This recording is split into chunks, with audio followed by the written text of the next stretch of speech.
We're excited to be presenting here today. So we're going to be talking a little bit about our book, We Found the Lost Sand Creek Site. And so to come to the conclusion that it was found, there had to be something that became lost. So over time, that site did become lost. So we're going to talk a little bit about that this morning. But before we get started, there's a few people I would like to recognize that are here today. Big thank yous to Kurt Neely, Butch Kelly, and Joe Harbert. And many of you will know Kurt Neely. He's a local historian, and I know he frequents this History Center often, and he's been very involved here for many years. And he was a big reason why the book was written at all. And I know over time, this discovery took place back in the mid to late 90s. But my parents got to know Kurt Neely in the early 2000s, and over time, Kurt would tell him, Chuck, you need to write a book. How's the book coming? And my dad would say, well, that's such a monumental project, I don't even know how to get started. He'd tell Dad, well, it's just like eating an elephant, just take one bite at a time. So thanks to Kurt's keeping on him, we got the book written, and we're glad to share with that today. And Butch Kelly is with us here today as well. Butch Kelly is a historian. He's worked as a cavalry reenactor for many years. He's been in movies and TV shows. He is an expert on Civil War era guns and artifacts. And he actually helped us identify the most important artifact of all that my dad found. And you'll learn a little bit about that today. And also we'd like to recognize Joe Harbert, who's here today. Joe is also a history buff, historian. He helped my dad. He went out to the ranch with Dad over the last 20 plus years, numerous trips finding artifacts, and he builds sprinkler systems as a living. So he made digging artifacts look easy.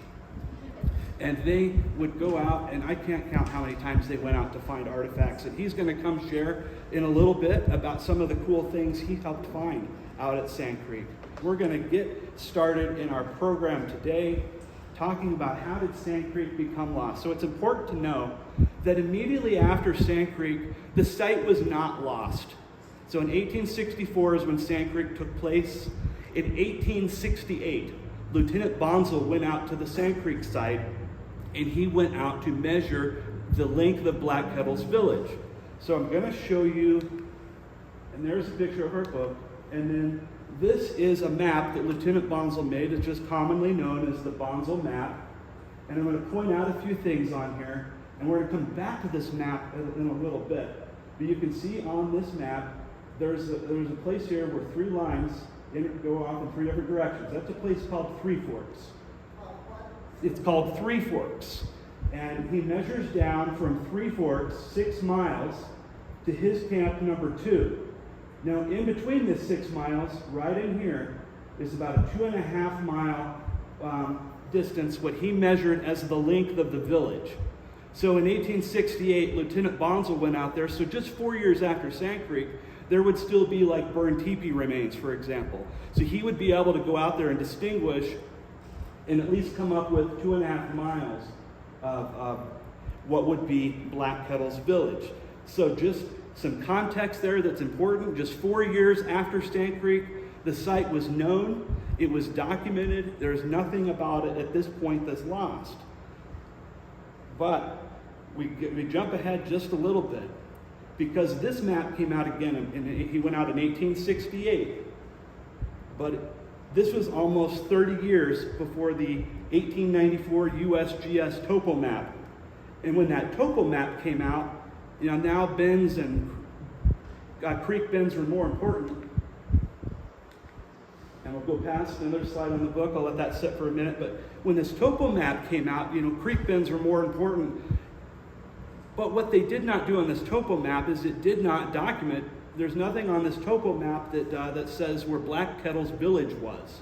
So in 1894, this information is not included on this map. And so things are obviously starting to get muddy, because 1894, now we skip ahead.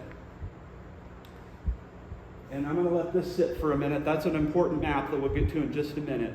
But what we find is in 1908, 4 veteran soldiers from Sand Creek decided they were going to go revisit the location, have a reunion, and they were going to settle on the location. They were going to document the location of Black Kettle's camp and where they fought that day in November 29, 1864. So 4 veteran soldiers went out, and believe it or not, each of the 4 soldiers had a different spot. Not two. There are 4 soldiers. We do have all of that information. We go into a lot more of that in our book. So of those 4, not 2 of the 4 could come to an agreement. And we have this all cited in our book where the original information comes from. And so they got off the train at Kit Carson to hold this reunion and go down Sand Creek. We do not know how far down they went on Sand Creek, but we do know they got off the train at Kit Carson. But they could not agree on the location of Black Kettle's village and where they fought. But there's information that people took away with from Colonel Shivington, and he made reference to the village and saying that it was on the south branch of the Big Sandy or the Big Bend of the Sandy. So this led most people to believe that this took place at the furthest most south bend, so the bend furthest to the south.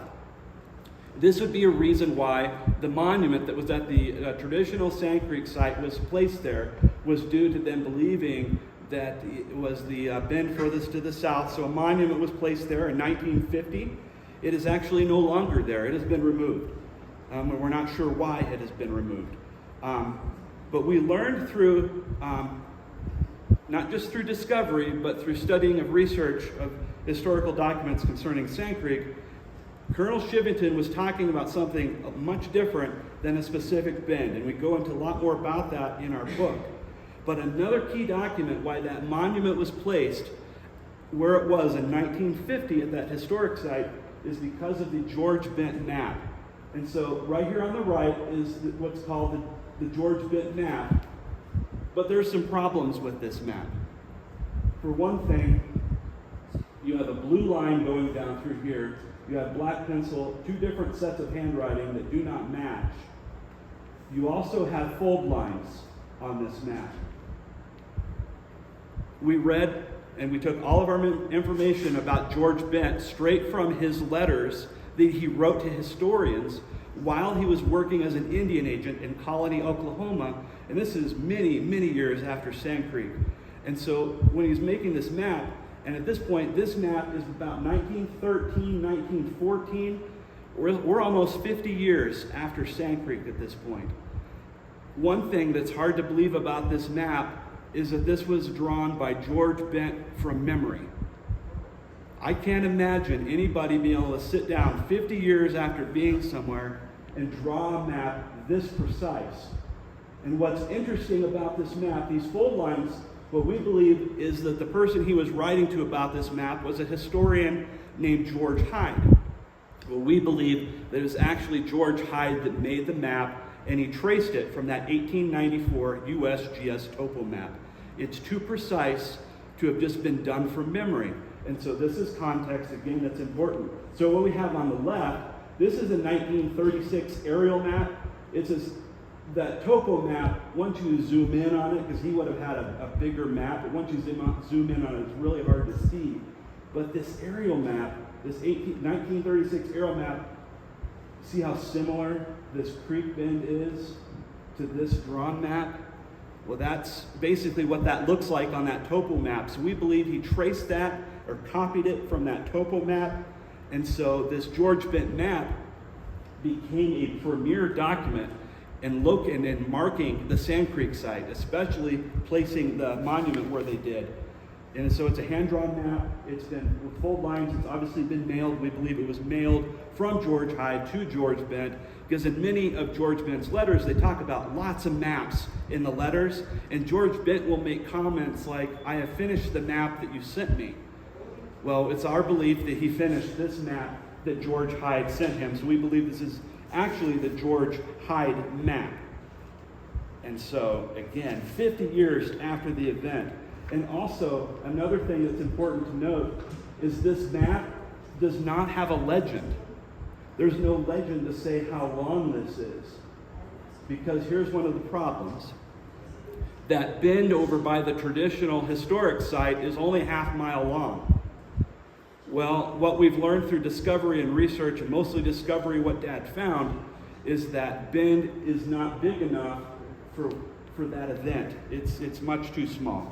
Another problem with that area, and this is a really big problem, no period artifacts have ever been found below that bluff where we're told traditionally this event took place. Any period artifact was found at least a mile, almost a mile and a half up the creek from that monument. There were skilled archaeologists that made many trips over many different summers. There's a man by the name of Fred Warner. He was a historian and archaeologist, and accompanied by Larry Fennell on many trips. These guys were very experienced with metal detectors. These were not some fly-by-nighter. These were guys, and Larry Fennell especially, he had found an extensive amount. We're talking about hundreds of artifacts at the Summit Springs site near Sterling. And so these are guys very experienced, and Fred Warner wrote a book, and that book is called The Sand Creek Fight. And throughout that book, he talks about going out and visiting with, at the time, that historic site was owned by Bill Dawson. And he went out many different summers to search for the site below that bluff, and they would visit with Bill and talk about Sand Creek. But every single trip, they would come away empty-handed. And again, that name of that book is The Sand Creek Fight. Here's an excerpt from that book. I found absolutely nothing except a few junk items, tin cans and wire. Neither of us had found a single battle relic.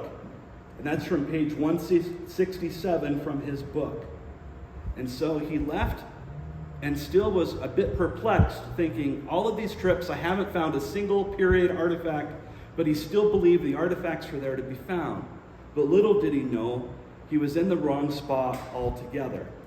Because these two men were so experienced, if they'd been about 2.5 miles up the creek, they'd actually found hundreds and hundreds of artifacts. Just in one summer. I mean, there are a few summers, they would have found a lot. So again, this map is basically responsible for that site being documented in the wrong spot. And honestly, I would believe it was unintentional. But he copied the bend from that topo map that just you can see how similar that is to that 1936 map. So this kind of gives some context on how that site became lost. No period artifacts found, a map without a key or a legend, anything documenting, how long this is, where this is at, but they believe that document was marking the right spot. So here's the thing. A lot of people think that we have a dog in this fight. We don't. Our only connection to Sand Creek is the location. We're not connected at all to the event. We don't have any ancestors that were in Sand Creek. We're not any relation to anyone that was connected with the event, the hearings afterward. Our only connection is to the location. So that's important as well. So it's important to note, and so this is kind of how we come in. We're not trying to retell the Sand Creek story. We're just sharing history and the story the artifacts tell. Because often you hear there are two sides to a story. Well, with Sand Creek, you often hear, there's the Indian side or the soldier side. Well, the story the artifacts tell brings a lot of clarity. Because for one, artifacts cannot lie. They were all found up the creek from the monument, starting about 2.5 miles from that monument. And they were not clustered together and congested in one small area. They were spread out over several miles. And even George Bent says that they ran away from the village. They weren't surprised as the soldiers attacked them. They did run and flee the village, even according to George Bent, who was living as a Cheyenne warrior. And the other thing is we're connected to the location. How are we connected to that location? Because Dad grew up on that part of Sand Creek. He was born and raised there. His family connection there with grandparents and his parents from 1948 and 1949. Those 2 years, they each purchased adjacent parts of Sand Creek, and that made 7 miles of Sand Creek going through the Bowen family ranch. He grew up there. It was basically his backyard. He knew it like the back of his hand. And so one of the things that happened is that in the early 1990s, while Dad was raising cattle and leasing land from his parents on the family ranch, an independent archaeologist contacted them and said, I've been doing some research on my own, and due to my research, I believe that the actual Sand Creek location is further up the creek and the monument's in the wrong spot, and I believe it could be on Bowen family land. And so some outside groups got involved, and they decided to kind of do a search in the Colorado Historical Society, one of those groups that got involved, and they flew Huey helicopters over the ranch looking for bends and trails. And again, they're thinking, well, if the place at the monument isn't the right bend, because they were still following a bend, like that bend on that bent map. But we get more about this into the book, why that bend idea is wrong. But they flew over, they landed on some spots they thought might be right. They did a short search on Bowen land that day, and that spot came up empty. And so a few years pass by, and we get to 1995, and my parents decide, what? There is enough evidence to show that that might not be the right spot by the monument. Could it still be somewhere on our family ranch? But think about this. What an overwhelming project. 7 miles of Sand Creek going through the Bowen Ranch. And to think, how are you going to nail that down? Well, you think you're going to have a plan, but you think with 7 miles of Sand Creek, and you're searching Sand Creek with a metal detector coil about the size of a dinner plate. That is an overwhelming project. And so for them to actually be able to have any idea where to search, they needed to have a plan. So they decided the only thing they could trust, they needed land descriptions. They needed things that could tell them what the land looked like. And so they decided to look at, get clues from eyewitnesses. And one of the soldiers that they used as an eyewitness was Irving Halbert, who many of you will be familiar with, who was very prominent as working with getting Colorado Springs founded. And a very prominent person, very well-respected person. But here we find a quote from Irving Halbert. And while I do that, there's a picture.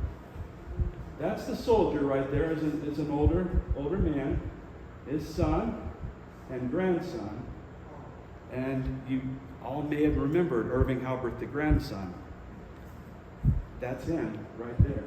So you may have known him. We got to meet him in 2007, and I'll go into that in just a little bit. Very, very kind and just very great guy. So here we are, this overwhelming project, but they get some clues from Irving Halbert. And in 1908, he said this: "At daylight in the morning, the command was 40 miles away from the fort. Just as the sun came up, the command reached to the top of a ridge overlooking the valley of the Big Sandy, from which point a large Indian village could be seen scattered along the north bank of the stream about 3 miles away." And he said something similar in 1925, and he said this: "Just as the sun was coming up over the eastern hills, we reached the top of a ridge, and away off in the valley to the northwest, we saw a great number of Indian tents forming a village of unusual size." So according to Halbert, they needed to locate a ridge where you can see a northern bank about 3 miles up the creek. There had to be a good view of this northern bank from this ridge. Well, they only identified 2 ridges, and one was at the upper end of their ranch in Cheyenne County, and the other at the traditional site in Kiowa County. And we go into much more detail about this in the book, but that place where the monument did sit there is something historical that did happen there. It's just that, again, no period artifacts were found below that bluff. There was no action below that bluff. But one thing we hear about with Sand Creek is we all hear about that the soldiers were Sand Creek, like the Colorado 3rd. Well, Irving Halbert was a member of the Colorado 3rd, and we're told that these guys, every one of them was like the worst of the worst. But Irving Halbert was very well respected in the Colorado Springs, Colorado City area. Known for having impeccable reputation, one of the founding fathers of Colorado Springs, he was a bank president, a state senator, a county clerk, a director of the Colorado Midland Railway Company, a trustee at Colorado College. That's just to name a few. This man was very well respected, and so were many other soldiers that were there. So that makes us kind of think, well, there's a lot of layers to Sand Creek we get about in our book. And you read a lot more about that. And we learned through research that actually the soldier and the grandson both defended what happened at Sand Creek. They called it a battle. And what we see here in this photo, this is Kurt Neely. That's my mom, Sherry, Chuck's wife. That's Colonel Dave Hughes. There's Irving Halbert. And we had a tour in 2007 that hosted Irving Halbert. We called it our Irving Halbert Tour. And we had a small presentation at the Cow Palace Inn in Lamar. And Irving Halbert was presented, and I'll bring up that photo here, by Butch Kelly. Butch Kelly's right here. He's with us here this morning. And he was presented with an honorary membership into the U.S. Cavalry Association that night. And he got to go out, and Irving Halbert, he got to go see the lost Sand Creek site, and he got to even see some of the artifacts that my dad found, as you can see in that photo right there. And so Irving Halbert, he went to Lamar for this presentation and program and small ceremony that we had in his honor. Very, very nice to have met him, and he was provided that honorary membership. And interestingly, this is what he wrote when they did the re-release. And Kurt Neely and Dave Hughes are responsible for this re-release through this museum. And they did a re-release of Irving Halbert's book, Memories of a Lifetime in the Pikes Peak region. And this is from the grandson, Irving Halbert. My grandfather, Irving Halbert, was 14 years old when he and his father, Reverend William Halbert, came to Colorado City in 1860, soon after it was founded. They played important roles in its earliest pioneer days. The book describes how the settlers suffered through problems from horse stealing and dry land farming to Indian depredations. Irving, as a young man, helped protect Colorado City from Indians intent on driving the settlers off their lands. Later, he served as a member of the 3rd Colorado Cavalry as they rode out on the eastern plains to deal with hostile Indians. Modern residents of the Pikes Peak region often have a hard time relating to the fears those settlers had in 1864 and 1868 of Indian raids that deprived them and their families of their lives and property. They too quickly dismissed the incidents, such as Sand Creek, as one-sided, unjustified attacks on Indians, with little regard to the events which led to the necessity for the territorial government to send troops and take action against them. And again, that re-release was made possible by Colonel Dave Hughes and Kurt Neely through this museum, or through this History Center. You can read a lot more about that and Irving Halbert and the grandson in our book. But the soldier, Irving Halbert, he actually provided us our very best clue for finding the lost Sand Creek site. And so those clues helped them narrow down where to search. I went out a number of times over the years and probably helped find maybe 5%. Joe is getting ready to come up here in just a second. He helped find much, much more than I did. And he's going to share about some really cool finds that they made. And you know, Dad didn't have a team. Like the National Park Service, when they do a search, they have a team of 20, 30 people. Most of the time, Dad was by himself. And I think by himself, and then many times with Joe. So at most, maybe 2 at a time, finding over 4,000 period pieces from the Sand Creek event.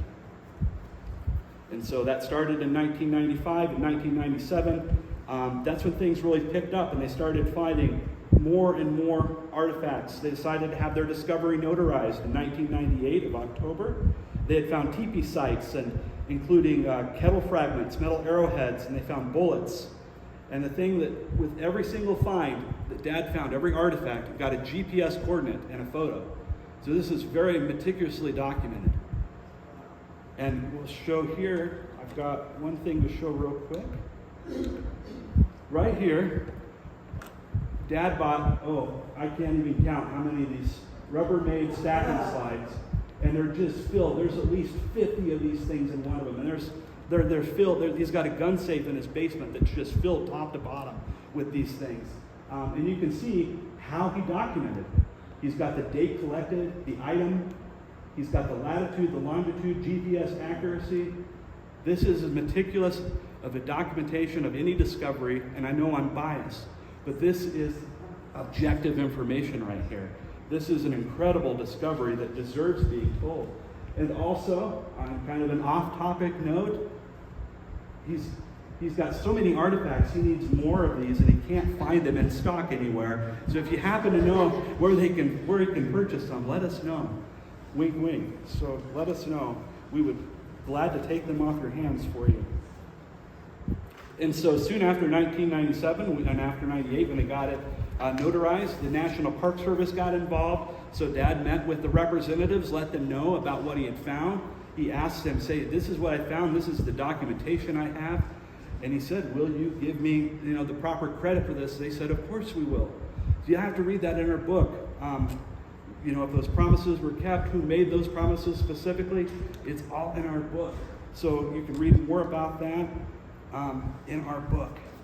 One thing, too, about the Sand Creek story that we found through research, and then, really that's documented and substantiated by the discovery of artifacts, a lot of the information that's out there about Sand Creek is hearsay.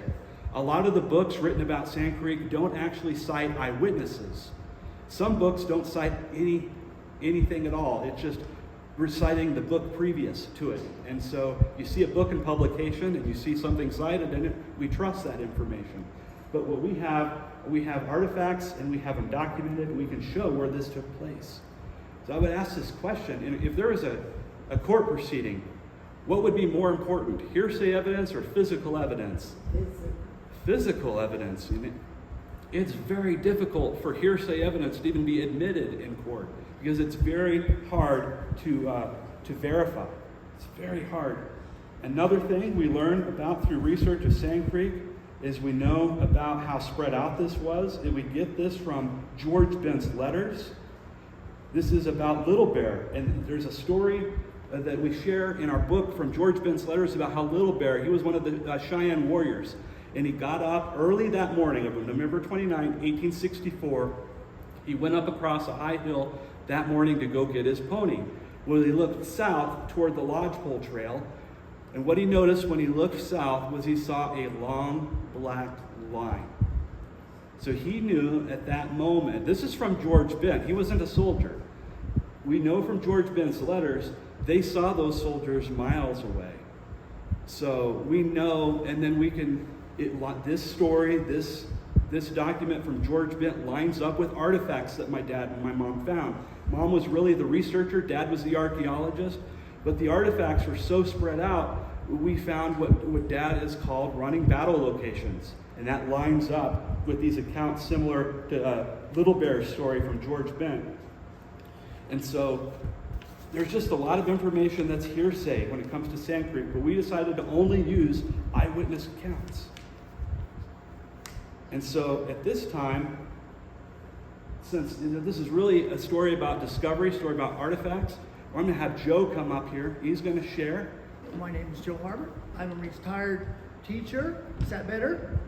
I'm a retired teacher, and I'm up here for just a few minutes. This book, you need to look at it. Chapter 10 is my chapter. It has my picture. I just thought I'd share that. I've been going with Chuck roughly 20 years, as Michael had said. Found many things, and virtually everything I find, I have no clue what it is. No clue. The first thing, and I'm going to tell you a few stories, and then I'm out of here real quick. I found these little things, and when this is over, you can look at them up here. But there's 4 of them in here, and I had no idea what it is. It looks like a little, a kid would roll up some paper and shoot a spit wad at somebody. Come to find out from Chuck, these are cone tinklers, and what they were is the maidens would wear these on their dress. And I was just amazed at, we're out in the middle of absolutely nowhere. Nowhere. The only people that live there are rattlesnakes. And to find these things just amaze me, because everything we find has a story, and I just would love for someone to just magically appear and say, oh, I remember that. I remember losing that. But these are cone tinklers. Take a look at these things. They're very interesting. The next thing I want to talk about is, and I'm down to 2, so hang on. A recess is just in a minute, okay? So, Chuck and I had metal detected. We really didn't find anything to speak of. And then we met, and we were not far apart. But below us was a cow trail. And the cow trail was about that wide that the cows walk on. He put the metal detector down. Was it yours or mine? So let's just say it's mine, because I'm here right now. And anyway, the thing went off. Oh, okay. What could it be on a cow trail?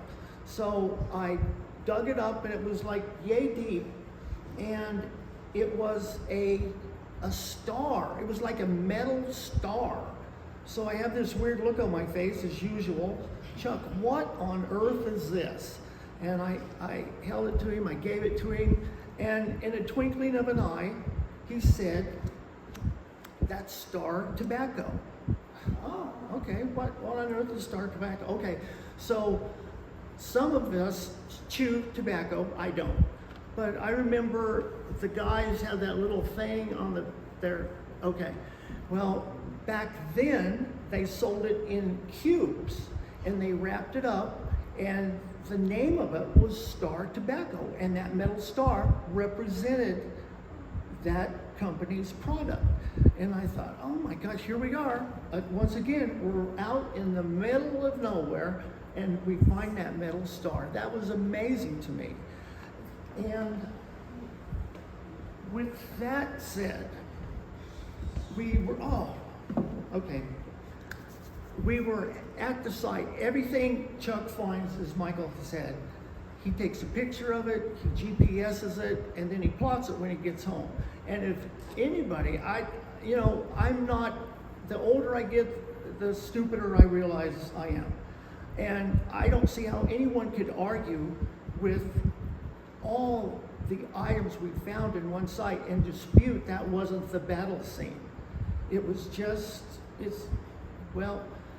you know how the world is today. But anyway, it had just rained, and Chuck said that our metal detectors go deeper when it rains. So I thought, well, great. I'm up there, I'm metal detecting, I'm going to town, mine goes off. I dig down, and it's at least a foot, this one. And I am so excited. I found this thing, and it's a spur, and I thought, oh my gosh, who lost that? And I just, here my mind goes again. But was he running for his life? Was he trying to shoot somebody?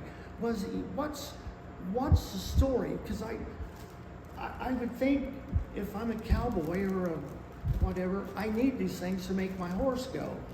And I just, here it goes again. What's the story? What's the story? But I thought this was so interesting, and it was so deep. It was bizarre. The last thing, Chuck and I are driving out there from Lamar to the site. It's like an hour away, it seems like. And on Chuck's dash, he has a lot of stuff up there. And I picked up this piece. Actually, this is a piece I picked up. And Chuck, what on earth? This thing weighs a ton. I was just amazed at this. What on earth is this? Did it fall off someone's car? He said that this is the actual cannonball. This is a part of it that they put in the cannon. They light the fuse. They set the fuse. The thing goes off. It rolls and blows up. It blows up at 5 feet. It blows up at 10 feet. There's little, I call them steelies. I played marbles when I was a kid. Steelies. And anyway, there's like 28 to 34 of them little things in this cannonball. And I thought, oh my gosh, here we go again. What's the story? You know, I'm assuming this was sent with bad intentions. Because if this hits you alone, oh my, it's horrible. So we show up at the site, Chuck parks at the road, and he said, Joe, look out there, see that green post out there? And about 50, 60 yards away, yeah, he had got a green post and drove it into the ground. He said, that marks the spot where I found this. And I thought, oh man. So anyway, we start to metal detect. And when we metal detect, we usually go straight, and we have little flags we put in the ground. So when we get down to the one spot, okay, move over. We move our flag over, and we go back. We try not to go over the same place 400 times. So my metal detector goes off. Oh my gosh, I dig down, and for once, ladies and gentlemen, I know what I found. I dug up, this is what I found. Oh my gosh, it is a cannonball. The fragments of a cannonball. I was so happy. I called Chuck over, look what I found. He looked at me stupid like, you actually know what that is? And anyway, so he GPS'd it, and I thought it was cool. We were finished. We found all the rattlesnakes we could deal with that day. We're coming back home. I said, Chuck, can I look at my piece I found again? He said, sure. And he always takes like a nail belt. For you guys that do roofs, he has a nail belt, and he puts everything we find in that nail belt. And he gave it to me with a smile. And I'm looking at it, and I get the one on the dash, and lo and behold, it matched. It matched up. And from where I found mine to where his green post is, or was, still is, it was, in my estimation, about a football field long. And that thing, oh gosh, what is the story of this? But here was Chuck's, here was mine.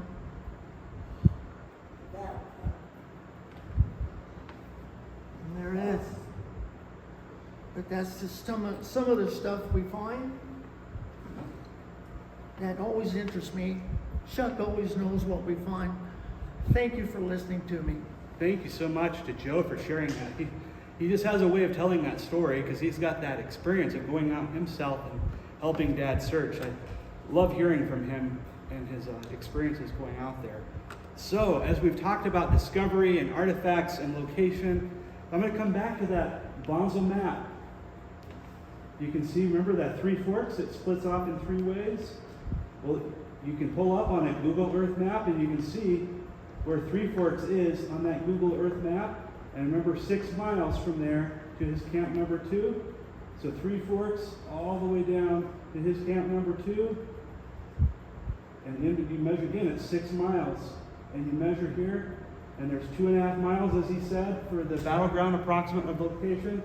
And sure enough, in this white line here, which is about 2.5 miles, or maybe closer to 2 miles, but 2 to 2.5 miles, believe it or not, that's where the bulk of the artifacts were that my dad found. We're talking about over 1,000 artifacts in just this one spot, well over that. And then I want to point out, though, this is very important because this point from camp number 2 to the monument is about 2 miles. And so, again, right in here is where most of the artifacts were found. Not all of them, but again, they were spread out. They fled in multiple directions. And we have running battle locations, and we have the GPS coordinates on those artifacts. So it's very, very important to know that where this bluff is down here, no artifacts were found, but over 4,000 artifacts found on the Bowen family ranch. And you can read so much more about them in our book. You can see a small sampling of the artifacts here this morning. We encourage you to do that. Come visit with us, get a book, and don't forget to get your book signed. And we'll be here. We can answer questions for you, get your book signed. But I know you would probably love to hear an excerpt from our book to close out our program today. And so this comes from a visit to Mom and Dad's house from Butch Kelly. Butch Kelly visited a month later to look at bullets and other artifacts I found. Butch is a local historian and an Indian Wars cavalry reenactor. He portrayed a soldier in Son of the Morning Star, a TV miniseries about George Custer and events prior to the Little Bighorn. He looked at a cavalry carbine swivel from a carbine belt, some spurs, a bit, and 3 or 4 things that could be identified as military, he said. "Is there anything else?" Butch said after looking at hundreds of artifacts. "Wasn't this enough? What more could he want?" I had some 5-gallon buckets full of things like barbed wire, fence staples, round nails, and even a hubcap from a Model T Ford.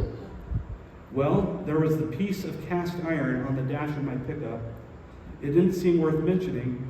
I thought about putting it in my bucket of junk, but I didn't know for sure what it was, so there it stayed. And it sometimes bounced awkwardly, hitting the windshield. I went to get it. There were some threads in it that could have had something like a pipe screwed in it. I handed it to him, thinking it was worthless. "Do you know what this is?"